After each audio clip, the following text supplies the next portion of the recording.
چچی نے شوخی سے کہا۔ اسی اسنا میں مرد کریم گل کا بازو پکڑ کر ایک طرف لے گیا، پھر وہ زور زور سے یہ باتیں کرتے ہوئے واپس آئے کہ نہیں، ٹکٹ ہم لیں گے۔ مجھے ایسا محسوس ہوا جیسے کریم گل مجھے سنانے کے لیے اپنی آواز بلند کی ہو۔ وہ سب ابھی تک مجھے نظر انداز کر رہے تھے اور کورا ہی کی طرف دیکھ رہے تھے۔ چچی نے اس ہجوم میں کورا کے شانوں پر بے تکلفی سے اپنا ہاتھ رکھ لیا تھا۔ میرے خون کی گردش تیز ہونے لگی۔ جی میں آیا کہ میں کورا کا ہاتھ تھام کے یہاں سے جتنی تیزی سے بھاگ سکتا ہوں بھاگ جاؤں۔ سینما جانے کے لیے میں پہلے ہی کب تیار تھا۔ ان لوگوں کی باتیں سن کے اور رویے دیکھ کر مجھے ہلجان ہونے لگا۔ درست چہرے والا مرد ٹکٹ لے آیا تھا۔ ان سب کے قدم سینما ہال میں جانے کے لیے اٹھ چکے تھے۔ میں اپنے ارادے کو عملی جامہ نہیں پہنا سکا۔ مجھے کورا کے پاس بیٹھنے کا موقع بھی نہیں ملا۔ وہ ان دونوں عورتوں کے درمیان بیٹھی ہوئی تھی۔ پکچر شروع ہو چکی تھی۔ انٹرول ہوا تو چچی اور سچی بھی کے کہکے گونجنے لگے۔ میرا دھیان سینما کی طرف نہیں تھا۔ میں ان دونوں کی سرگوشیاں سن رہا تھا۔ وہ دونوں مرد روپوں کی بات کر رہے تھے۔ جیسے تیسے میں نے وہ وقت گزار لیا۔ رات کو 12 بجے پکچر ختم ہوئی۔ میں کریم گل کے بجائے کورا کے پہلو میں چلنے لگا۔ چلتے وقت سچی بھی اور اس کا شوہر ودا ہونے لگے تو انہوں نے چچی سے کہا، ہماری طرف سے بات پکی سمجھو اور خیال رکھنا فصل تیار ہونے میں دیر لگے گی، اس عرصے میں کچھ بھی ہو سکتا ہے۔ اب تک یہی ہوا ہے، چچی نے بے دلی سے کہا۔ بہرحال سوچ لو، تمہاری مرضی۔ پھر انہوں نے میری طرف دیکھ کے کہا، میری زمین سے اچھی فصل کہیں نہیں ہوتی اس بار تو ٹھیک ہے، ہم سوچ کے جواب دیں گے، لیکن جب تک ہم جواب نہیں دیں تم کسی اور سے بات نہیں کرو گی۔ میں تمہارا انتظار کروں گی اور مجھے معلوم ہے تمہارا جواب کیا ہوگا۔ یہ کہہ کر چچی آگے بڑھ گئی۔ وہ دونوں دوسری سمت چلے گئے۔ میرے جسم میں آگ لگی ہوئی تھی۔ چچی میری خاموشی محسوس کر کے کہنے لگی، دلی میں شادرے کے پاس ہماری بڑی زمین پڑی ہوئی ہے، کوئی اس کی دیکھ بھال کرنے والا نہیں ہے۔ کریم گل یہاں چلا آیا ہے، ان کے ساتھ ہر سال سودا کرنا پڑتا ہے۔ میں نے کوئی جواب نہیں دیا۔ چچی تمام راستے فلم کی باتیں کرتی رہیں۔ انہوں نے اصرار کیا کہ آج رات کورا ان کے پاس سوئے۔ کورا نے خود سختی سے منع کر کے میری مشکل آسان کر دی۔ رخصت ہوتے وقت انہوں نے کورا کی بلائیں لیں۔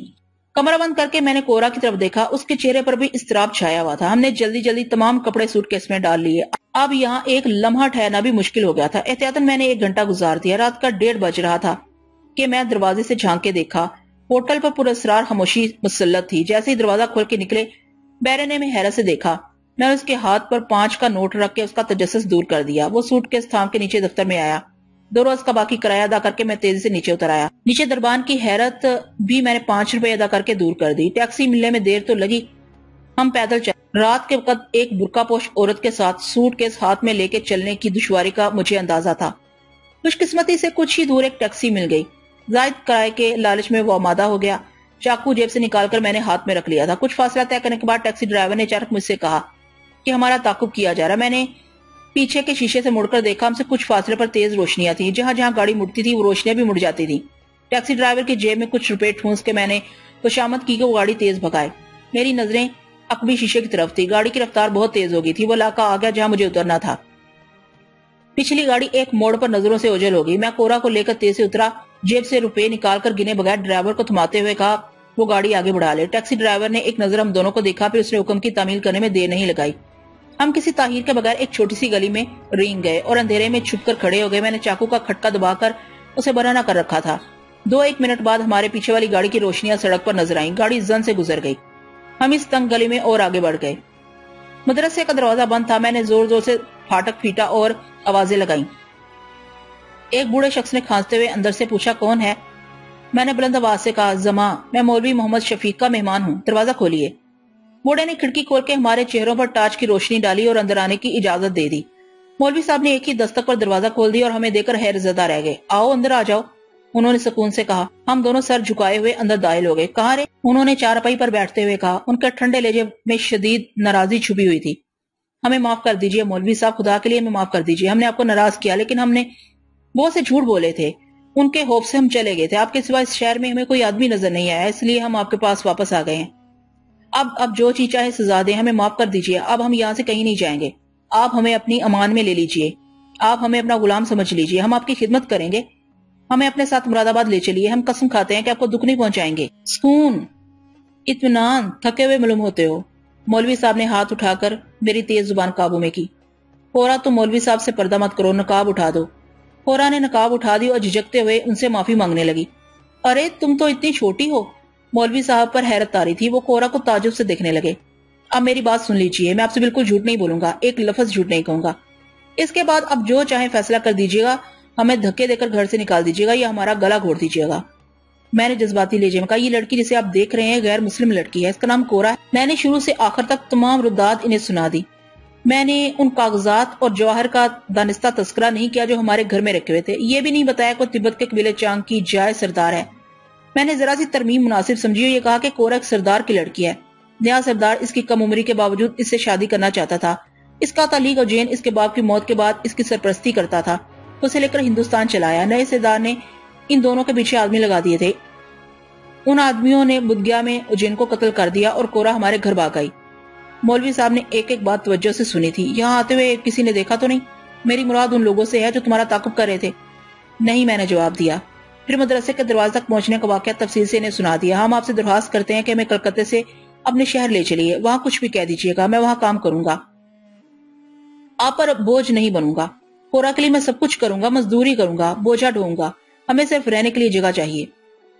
مولوی صاحب چند لمحوں تک خاموش رہے، ان کی یہ خاموشی ہمیں بہت گراں گزری۔ ہم عدالت میں کھڑے تھے اور ان کا فیصلہ سننے کے منتظر تھے۔ انہوں نے اچانک اپنے دونوں بازو وا کیے اور کھڑے ہو گئے، پھر انہوں نے ہم دونوں کو سینے سے لگا لیا۔ بابر، کورا، انہوں نے ڈوبتی ہوئی آواز میں کہا، اچھا ہوا تم دونوں واپس آ گئے، تم نے کوئی گناہ نہیں کیا، البتہ غلطی ضرور کی ہے۔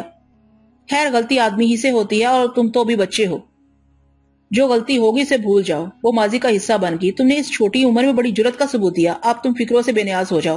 میں تمہاری دیوار ہوں، تمہارا گھر ہوں۔ مولوی صاحب، ہم سے کچھ کہا نہیں گیا، بس ہماری آنکھوں سے آنسو جاری ہو گئے۔ اس رات ہم کوئی 4 بجے سوئے، اطمینان اور سکون کی نیند۔ میں اب اس شہر میں ایک پل بھی ٹھہرنے کا حامی نہیں تھا، مگر مولوی صاحب نے 3 دن کے بعد جانے کا پروگرام بنایا۔ انہیں کچھ کام نپٹانے تھے۔ ان کا خیال تھا کہ جب ہم کلکتے آئے تھے تو ان کے ساتھ کچھ سیر و تفریح بھی کر لیں۔ اب وہ لمحے ہماری خیر خبر پوچھنے لگے۔ انہوں نے ہمیں خوب سیر کرائی، کبھی ادھر لے جا رہے ہیں، کبھی ادھر۔ صرف 2 دنوں میں انہوں نے ہمارے تمام خوف اور دکھ دور کر دیے۔ کورا بھی ان کی خوب خدمت کرتی رہی۔ کورا کو مولوی صاحب کی شکل میں اجین بابا مل گئے تھے۔ ان 2 دنوں کا پتہ ہی نہیں چلا۔ انہوں نے میرے اور کورا کے لیے نئے نئے کپڑے بنوائے، چادریں خریدی، گھر کا کچھ سامان لیا، پھر ہمیں رات کو دریا کا منظر دکھانے کے لیے لے گئے۔ میں جہاں جہاں گیا ان سے سنسان مقامات پر بیٹھنے کے لیے زور دیتا رہا۔ ہم دریا کے خاموش کنارے پر بیٹھے تھے، رات کا کھانا ساتھ لے گئے تھے اور ہم نے وہیں کھایا۔ منظر ایسا دلکش تھا کہ اٹھنے کو دل نہیں چاہتا تھا۔ رات گہری ہو گئی تھی۔ ابھی ہم کنارے کنارے چل رہے تھے، مولوی صاحب سے آگے کورا اور ان کے پیچھے میں۔ کورا کے پیچھے مان سامنے سے ہمیں 4 آدمی آتے ہوئے نظر آئے۔ آنن فانن ان میں سے ایک نے بڑھ کر مجھے زور کا ہاتھ مارا کہ میں اپنا توازن برقرار نہیں رکھ سکا اور زمین پر گر گیا۔ پھر کورا کی ہلکی سی چیخ بلند ہوئی اور معدوم ہو گئی۔ مولوی صاحب نے شور مچا دیا۔ 2 آدمی کورا کو اٹھا کے ایک طرف بھاگے، تیسرا مجھ پر جست لگانے کے لیے بڑھا۔ میں نے چاقو کھول لیا تھا، چاقو اس کے پیٹ میں اتر گیا۔ اس کی ایک ربناک چیخ ابھری اور میں اس کے جسم سے چاقو کھینچ کر دیوانوں کی طرح آگے بڑھا۔ جو شخص مولوی صاحب سے زور آزمائی کر رہا تھا، میں نے پیچھے سے اس کی پیٹھ میں چاقو اتار دیا تھا۔ مولوی صاحب آزاد ہو کے ان لوگوں کی طرف بے تحاشا بھاگ رہے تھے کیونکہ وہ لوگ کورا کو لیے ہوئے اندھیرے میں آگے بڑھ رہے تھے۔ مولوی صاحب بچاؤ بچاؤ کی آوازیں لگا رہے تھے۔ مجھے دوسرے شخص کی پشت سے چاقو نکالنے میں دیر ہو گئی کیونکہ چاقو اس کی کمر میں پورا نہیں اترا تھا۔ اس نے دھاڑتے ہوئے مجھے دبوچ لیا۔ مجھ سے کچھ اور نہ بنا تو میں نے اس کے ہاتھ میں کاٹ لیا۔ وہ بلبلاتا ہوا پیچھے ہٹ تو میری ایک لات نے اسے سنبھلنے کا موقع نہیں دیا۔ وہ پشت کے بل گرا، چاقو زمین پر پڑا تھا۔ اسے اٹھا کر میں نے اس کی پسلی میں اتار دیا۔ ایک ہی وار پر بس نہیں کیا، کئی جگہ سے اس کا پیٹ چاک کر ڈالا۔ پھر میں نے آگے کی طرف دیکھا، وہ لوگ اندھیروں میں گم ہو گئے تھے۔ مولوی صاحب بھی نظر نہیں آ رہے تھے۔ میں خون میں تربتر تھا۔ میں اندازہ لگا کہ تیز سے اسی مت بھاگا جہاں مولوی صاحب بھاگتے ہوئے نظر آئے تھے۔ وقتاً ایک شخص نے میرے پیروں پر ٹانگ مار دی۔ میں اوندے منہ گر پڑا۔ میں نے نظر اٹھا کر دیکھا، وہ کانسٹیبل تھا۔ اس نے تیز سیٹی بجائی، پھر چاروں طرف سیٹیاں بجنے لگی اور جب میں نے نظر اٹھا کر دیکھا تو میں ہر طرف سے گرا ہوا تھا۔ میں نے اطمینان کی سانس لی۔ چلو قصہ ختم ہوا۔ کانسٹیبل میرے پاسبان آ گئے تھے۔ فرشتہ نوشا کو لینے براتی آ گئے۔ ان میں ایک اور کانسٹیبل کا اضافہ ہو گیا۔ پہلے کے 3 کانسٹیبل میرے ہاتھ میں چاقو دے کر مجھے قابو میں کرنے کی فکر میں تھے اور آنے والے کانسٹیبل نے آتے ہی میرے شانے پر اپنے وزنی بوٹ سے ٹھوکر ماری۔ میں یہ ٹھوکر برداشت نہ کر پایا، لیکن ادھر بہت دور سے کہیں کورا کی چیخ سنائی دی۔ میں نے پھر ان کی حصار سے نکلنے کے لیے پر تولے۔ کانسٹیبل نے دوسری ٹھوکر کے لیے پیر اٹھا لیا۔ اس سے پہلے کہ وہ مجھے بے دم کر دیتا، میں نے اس کی ٹانگ پکڑ لی۔ وہ بے توازن ہو کر زمین پر گر پڑا۔ دوسرا کانسٹیبل چیختا ہوا میری طرف چھپٹا تو میرا چاقو اس کے پیٹ میں کمر تک اتر گیا۔ پھر مجھے سنبھلنے کی مہلت نہیں ملی۔ میں چاقو نکالنے کی کوشش میں تھا کہ انہوں نے مجھے اپنے بازو کے شکنجے میں جکڑ لیا۔ میری فریادوں اور چیخوں پکار پر ان کی گرفت اور سخت ہو گئی اور کسی نے پیچھے سے میری کمر میں اس زور کا گھٹنا مارا کہ میں بلبلاتا ہوا زمین پر اوندے منہ گر پڑا۔ میں کچھ دیر زمین پر تڑپا، لیکن پھر مجھے ہوش نہیں رہا۔ میرا ذہن تاریکی میں ڈوبتا چلا گیا۔ آنکھ کھلی تو میں ننگی اور کھردری زمین پر پڑا ہوا تھا۔ سارے جسم میں ٹیسیں اٹھ رہی تھی، کروٹ بھی نہیں بدلی جاتی تھی۔ سر کے بال کیچڑ اور خون میں ستے ہوئے تھے۔ شیروانی پر سفیدی برائے نام رہ گئی تھی۔ ہر طرف خون کے دھبے تھے۔ ہاتھوں پر, چہرے پر, پیروں پر خون ہی خون جمع ہوتا. کمرے میں ایک مدھم سی روشنی کا بلب ٹمٹما رہا تھا. آہنی سلاؤں کے پیچھے تو مسلح سنتری پیرا دے رہے تھے. میری آہٹ پر انہوں نے غور سے میری طرف دیکھا جیسے میں کوئی پاگل کتا ہوں. ان کی آنکھوں میں نفرت و حقارت تھی. جاگ گیا حرامی بچہ. انہوں نے صدا لگائی. ان کے صدا لگانے کی دیر تھی کہ سلاحوں پر بہت سے سپاہیوں کا اجتماع ہو گیا. وہ سب حیرت اور غصے سے مجھے گھور رہے تھے. کسی کی نظر میں ہمدردی نہیں تھی. طرح طرح کی گالیاں دی جا رہی تھی. میری ماں اور بہن کے متعلق شرمناک تبصرے ہو رہے تھے. سارا شکل سے کیسا معصوم نظر آتا ہے, ایک دم 10 نمبری ہے. ابھی اس کی عمر تو دیکھو. چڑھ جا بیٹا سولی, رام بھلی کریں گے. یہ سب آوازیں میرے کانوں میں چبھ رہی تھی. میرا رواں لرزنے لگا. میں نے دل کو تسلی دی کہ یہ تو ایک رونا خواب ہے, ابھی آنکھ کھل جائے گی اور ابھی میں اپنی دنیا میں واپس آ جاؤں گا. میں نے دہشت سے زمین پر ہاتھ پاؤں مارے مگر کوئی تبدیلی نہیں ہوئی. حوالات کی سخت اور کردی زمین سے میری جلد چھل گئی. ان کی ہنسی نکل گئی. سالا بالکل جنگلی ہے. میں نے اپنا سر گھٹنوں میں دے دیا اور کانوں پر ہاتھ رکھ لیے. پھر اچانک ان کی زبانوں پر فالج گر گیا. ایک بھاری بھرکم آواز نے ڈپٹ کر انہیں سلاحوں سے دور ہونے کا حکم دیا. میں نے دزیدگی سے سر اٹھا کر دیکھا. پولیس کی وردی میں ملبوس لمبے قد کا ایک شخص مجھے زہریلی نظروں سے دیکھ رہا تھا. وہ کوئی انسپیکٹر ہوگا. اسے باہر لاؤ, اس نے درشتی سے سنتری کو حکم دیا. سنتری دروازہ کھول کے دروازے پر ہی کھڑا رہا. چل بے, صاحب بلا رہے ہیں. اس نے مجھے نفرت سے مخاطب کیا. میں اپنی جگہ بیٹھا رہا. مجھ میں کھڑے ہونے کی بھی ہمت نہیں تھی. اٹھتا ہے یا نہیں, یا دماغ ٹھکانے لگا دوں. میں نے کسمسا کے اٹھنا چاہا مگر اٹھ نہ سکا. سالا بن رہا ہے. تمہیں سے اٹھا کے سیدھے میرے پاس لاؤ. انسپیکٹر نے شاید میری مخدوش حالت کا اندازہ لگا لیا تھا. خبردار سے کوئی ضرب نہ پہنچانا. بہت احتیاط سے دفتر میں پہنچاؤ. سنتریوں کو نرمی اور احتیاط کا مشورہ دیا گیا تھا مگر انہوں نے مجھے کسی جانور کی طرح گھسیٹا. مجھ سے چلا نہیں جا رہا تھا. میں اٹھا تو میرے منہ سے چیخ نکل گئی. وہ مجھے کھینچتے ہوئے دروازے کے پاس لائے. اس وقت میرے ذہن میں اپنی ٹیسوں اور کراہوں کے احساس کے سوا کچھ نہیں تھا. میں 2 قدم چلا ہوں گا کہ میری آنکھوں کے سامنے اندھیرا چھا گیا اور میں گرتے گرتے بچا. میری آواز پر کوٹری سے باہر بیٹھے ہوئے سپاہیوں میں انتشار سا پیدا ہوا. مجھے ایک متصل تنگ راستے سے گزار کے انسپیکٹر کے کمرے میں پہنچا دیا گیا. وہاں پہلے ہی 2 کالے پولیس آفیسر بیٹھے ہوئے تھے. اسے پانی پلایا, انسپیکٹر نے پوچھا. ابھی نہیں جناب, یہ تو ابھی جاگا ہے, سپاہی نے جواب دیا. کیا یہ بیان دینے کے قابل ہے, دوسرے پولیس افسر نے پوچھا. دیکھ لیتے ہیں. میں نے پوری طرح بیدار ہونے اور منتشر اعصاب کو جگجا کرنے کی کوشش کی. بیان, کس بات کا بیان؟ میں نے 2 آدمیوں ایک کانسٹیبل کو ہلاک کر دیا. اس کے بعد بھی بیان کی ضرورت ہے؟ یہ مجھ سے میرا نام, خاندان, پتہ پوری کہانی پوچھیں گے. میں نے کیا بتاؤں؟ کیا سارا واقعہ سچ بتا دوں؟ انسپیکٹر نے کاغذ اور قلم سنبھال لیا تھا. اب مجھ سے سوالات کیے جائیں گے. مجھے کیا جواب دینا چاہیے؟ پتہ نہیں رات کیا ہوا, مولوی صاحب کا کیا حشر ہوا, کورا کہاں گئی, میں نے کس طرح بیان دوں؟ تمہارا نام, انسپیکٹر نے کسی قدر نرمی سے پوچھا. میں خاموش رہا. ایک سپاہی نے مجھے جھنجھوڑ کر کہا, صاحب نام پوچھتے ہیں, سیدھے کھڑے ہو. میں نے ویران نظروں سے کمرے کا جائزہ لیا. میرا نام ظہیر ہاں ہے. میری لرزتی ہوئی آواز ابھری. ظہیر ہاں, اس نے دہرایا. باپ کا نام؟ حسن خان. میں نے متصر جواب دیا. پتہ؟ میرا کوئی پتہ نہیں. میں نے جھجکتے ہوئے کہا. تمہارا گھر کہاں ہے؟ کانسٹیبل نے مجھے ٹہوکا دے کر پوچھا. گھر؟ میں نے آہستگی سے کہا. میرا کوئی گھر بھی نہیں ہے. تم کلکتے کب آئے؟ انسپیکٹر کے بائیں جان بیٹھے ہوئے پولیس افسر نے دلچسپی سے پوچھا. دیکھو میاں, رات تم نے 3 قتل کیے ہیں. سب کچھ صاف صاف بتا دو. تمہارا یہ پہلا بیان بہت اہم ہوگا. گھبراؤ نہیں, کھل کر بات کرو. تم کلکتے کب آئے؟ بہت دن ہو گئے, میں نے بے خیالی کے انداز میں کہا. یہاں کہاں رہتے تھے؟ انسپیکٹر کو میرے جوابات پر غصہ آنے لگا تھا. کہیں نہیں, ادھر ادھر. میں نے بیچارگی سے کہا. صاحب اس طرح یہ نہیں بولے گا. اگر حکم ہو تو اس کی زبان کھولنے کا انتظام کروں. کانسٹیبل نے میرے بازو پر گرفت سخت کرتے ہوئے کہا. تم چپ رہو. انسپیکٹر نے ڈانٹ کر کہا. ہاں ظہیر, کلکتے سے پہلے تم کس شہر میں تھے؟ میں کسی ایک شہر میں نہیں رہتا, گھومتا رہتا ہوں. میں پہلے یہ جاننا چاہتا تھا کہ مولوی صاحب کے بارے میں کچھ پوچھتے ہیں یا نہیں. ماں باپ زندہ ہیں؟ مر گئے, میں نے کرب سے کہا. کوئی عزیز رشتہ دار؟ سب مر گئے, مجھے کچھ پتا نہیں. اچھا, انسپیکٹر نے اپنے ساتھی پولیس افسروں کی جانب دیکھتے ہوئے منہ بنایا. شاید کانسٹیبل کے مشورے پر عمل کرنا پڑے گا. نہیں, افسر نے سختی سے منع کر دیا. اس کی حالت پہلے ہی خراب ہے. اس نے انگریزی میں کہا. میرا خیال ہے ہمیں زیادہ الجھن میں پڑنے کی ضرورت نہیں ہے. یہ ایک صاف مقدمہ ہے. مطلب کی بات پوچھو, پھر مجھ سے مخاطب ہوا. کچھ پڑھنا لکھنا جانتے ہو؟ میں جواب دینے میں پھر جھجکا. نہ جاننے کے برابر. یہ چاقو کس کا ہے؟ اس نے میرا چاقو لہرا کر کہا. میرا ہے, میں نے نقاہت سے جواب دیا. اور یہ موتیوں کی مالا؟ اس نے میری آنکھوں کے سامنے مالا گھماتے ہوئے کہا. یہ بھی میری ہے. چرائی ہے؟ مسکرا کر بولا. جی نہیں, یہ میری ماں کی نشانی ہے. ماں کہاں ہے؟ ماں بھی مر گئی, میں نے کانپتے ہوئے کہا. کب, کہاں؟ لکھنؤ میں. میرے ذہن میں یہی نام آیا. تو گویا تم لکھنؤ سے تعلق رکھتے ہو؟ جی نہیں, میری ماں کو مرے ہوئے بہت برس ہو گئے ہیں. اس وقت میں بہت چھوٹا تھا. مجھے کچھ یاد پڑتا ہے کہ وہ لکھنؤ شہر میں مری تھی. ہم دونوں ریل میں سفر کر رہے تھے. کوئی چور سامان میں یہ مالا دے کے ہمارے پیچھے پڑ گیا.